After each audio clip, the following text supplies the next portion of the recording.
안녕하십니까. 1조 발표를 맡은 배동현입니다. 학교폭력과 관련된 법률 두 번째, 학교폭력 예방 및 대책에 관한 법률 검토에 대해서 발표를 시작하도록 하겠습니다. 제1조, 이 법은 학교폭력의 예방과 대책에 필요한 사항을 규정함으로써 피해 학생의 보호, 가해 학생의 선도, 교육 및 피해 학생과 가해 학생 간의 분쟁 조정을 통하여 학생의 인권을 보호하고 학생을 건전한 사회 구성원으로 육성함을 목적으로 합니다. 제2조, 이 법에서 사용하는 용어의 정의는 다음 각호와 같다.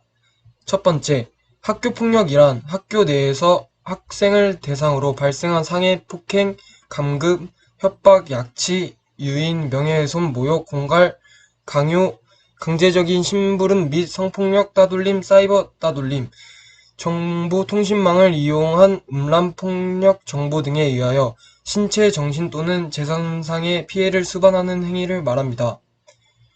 1-2. 따돌림이란 학교 내에서 2명 이상의 학생들이 특정인이나 특정 집단이 학생들을 대상으로 지속적이거나 반복적으로 신체적 또는 심리적 공격을 가하여 상대방의 고통을 느끼도록 하는 일체의 행위를 말합니다. 1-3. 사이버 따돌림이란 인터넷, 휴대전화 등 정보통신기기를 이용하여 특정 학생들을 대상으로 지속적, 반복적으로 심리적 공격을 가하거나 특정 학생과 관련된 개인정보 또는 허위사실을 유포하여 상대방의 고통을 느끼도록 채는 일체의 행위를 말합니다.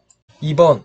학교란 초중등교육법 제2조에 따른 초등학교, 중학교, 고등학교, 특수학교 및 각종 학교와 같은 법 제61조에 따라 운영하는 학교를 말합니다.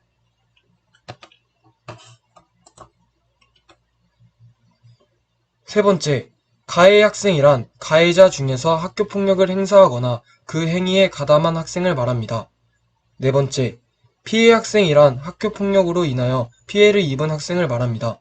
다섯 번째, 장애 학생이란 신체적, 정신적, 지적 장애 등으로 장애인 등에 대한 특수교육법 제15조에서 규정하는 특수교육을 필요로 하는 학생을 말합니다.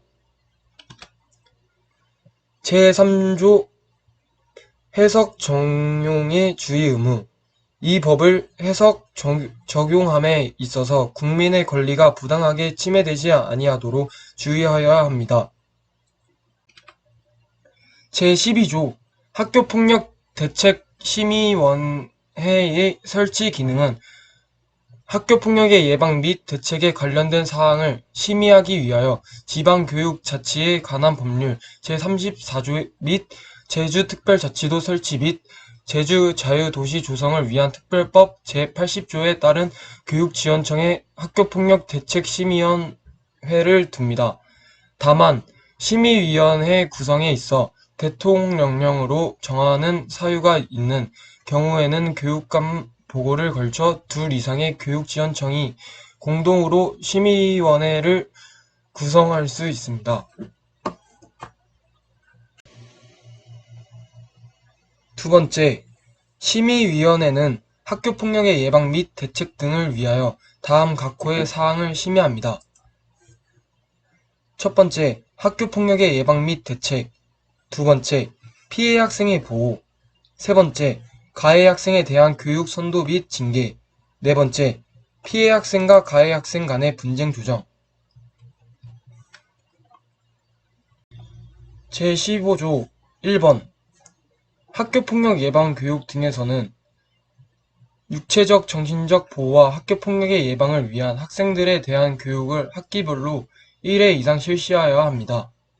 두 번째, 학교의 장은 학교폭력의 예방 및 대책 등을 위한 교직원 및 학부모에 대한 교육을 학기별로 1회 이상 실시하여야 합니다. 세 번째, 학교의 장은 제1항에 따른 학교폭력 예방 교육 프로그램의 구성 및 그 운용 등을 전담기구와 협의하여 전문단체 또는 전문가에게 위탁할 수 있습니다.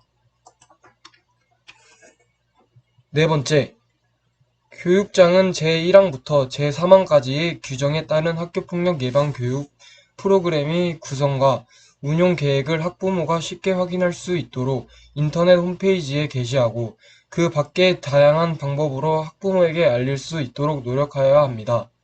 5번째, 그 밖의 학교폭력 예방 교육의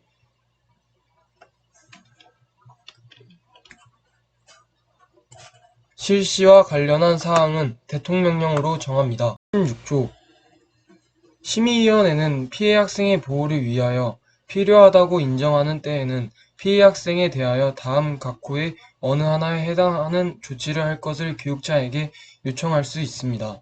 다만 학교의 장은 피해 학생의 보호를 위하여 긴급하다고 인정하거나 피해 학생이 긴급 보호에 요청을 하는 경우에는 제1호, 제2호 및 제6호의 조치를 할 수 있습니다. 이 경우 학교의 장은 심의위원회는 즉시 보고하여야 합니다. 방금 말한 사항에 대한 조치입니다. 첫 번째, 학내외 전문가에 의한 심리상담 및 조언. 두 번째, 일시보호. 세 번째, 치료 및 치료를 위한 요양. 네 번째, 학급 교체. 다섯 번째, 그 밖의 피해 학생의 보호를 위하여 필요한 조치. 제16조의 2항. 첫 번째, 누구든지 장애 등을 이유로 장애 학생에게 학교폭력을 행사하여서는 안 됩니다. 두 번째, 심의위원회에는 학교폭력으로 피해를 입은 장애 학생의 보호를 위하여 장애인 전문 상담가의 상담 또는 장애인 전문 치료기관의 요양 조치를 학교의 장에게 요청할 수 있습니다. 세 번째, 제2항에 따른 요청이 있는 때에는 학교의 장은 해당 조치를 하여야 합니다. 이 경우 제16조 제6항을 준용합니다. 제17조 첫 번째, 심의위원회는 피해 학생의 보호와 가해 학생의 선도 교육을 위하여 가해 학생에 대하여 다음 각호의 어느 하나에 해당하는 조치, 수개의 조치를 병가하는 경우를 포함합니다. 교육장에게 요청하여야 하며 각 조치별 적용 기준은 대통령령으로 정합니다. 다만 퇴학 처분은 의무 교육 과정에 있는 가해 학생에 대하여는 적용하지 아니합니다. 첫 번째, 피해 학생에 대한 서면사과. 두 번째, 피해 학생 및 신고 고발 학생에 대한 접촉, 협박 및 보복행위 금지. 세 번째, 학교에서의 봉사. 네 번째, 사회봉사.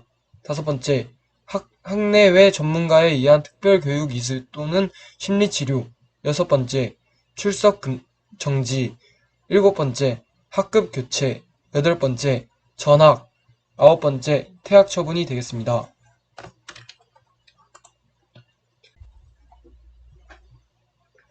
마지막으로 학교폭력 예방 법률은 어떠한가에 대하여 조별 토론을 해보았습니다.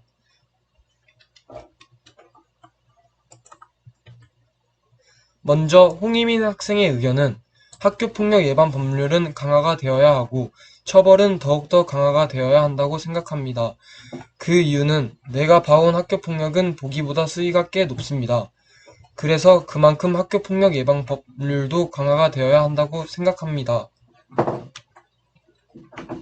다음으로 유도 김민석의 의견은 학교폭력 예방 법률은 강화가 되어야 된다고 생각합니다. 요즘 학생들은 처벌이 약하다는 걸 알고 아무렇지 않게 폭력을 합니다. 지금이라도 학교폭력 사태가 일어나지 않도록 처벌을 강화시켜야 합니다. 다음으로 박찬우 학생의 의견은 학교폭력 예방 법률을 학교 내에서의 실효성이 부족합니다. 교내 사각지대에서 벌어지고 있는 학교폭력을 예방하기에는 어렵다고 봅니다. 그만큼 법률을 구체화해 사각지대에서의 학교폭력을 예방해야 합니다. 다음으로 배동현 학생의 의견은 제가 생각하는 학교폭력 예방 법률은 더욱더 심한 징계를 만들거나 더욱더 크게 사회에서 알아주게 만들어야 하며 학교폭력을 했던 애들은 공평하게 똑같은 대우를 받게 해야지 다음부터 깨닫고 잘못된 거구나 인지할 것 같습니다. 다음으로 김민석의 의견은 저는 학교폭력에 더욱 엄격해져야 한다고 생각합니다. 요즘 학교폭력이 많이 나아지긴 했지만 그래도 꾸준히 사건이 발생하고 있고 계속해서 교육을 하고 예방을 해야 한다고 생각합니다. 이로써 1조 발표를 마칩니다. 들어주셔서 감사합니다.